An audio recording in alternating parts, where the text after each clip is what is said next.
Mbote bakala na ngai. Tobumeli mwa mikolo ebele toyi komona na te.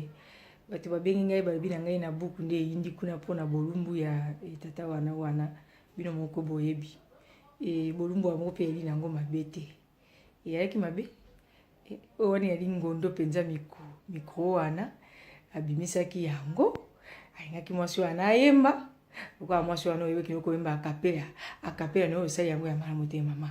Obeti orgame. Mobali akobimisela biloko ya ndenge wana. Pe yo okei kopanza yango na miso ya bato. Omoni ndenge obengeli ye ba kandida.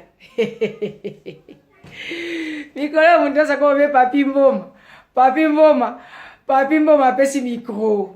Nani akoyemba vocal nini ya lolenge nini moto asako mikobule naza si basi ebe bakongo sa ba répétition bisike ba ali kuna pona mikro wana tomonaki. Eyalaki mabete.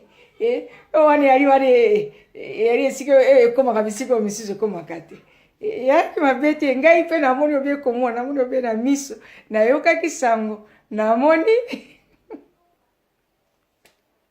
Eyali malamu te makambo oyo.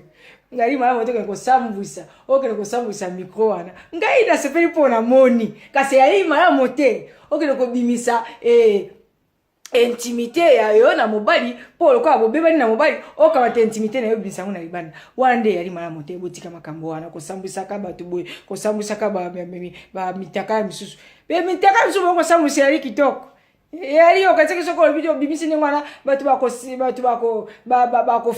o bimisi mbabilo kwa kitoko wa vrai boy wana ba vrai boy bimisa ki wana.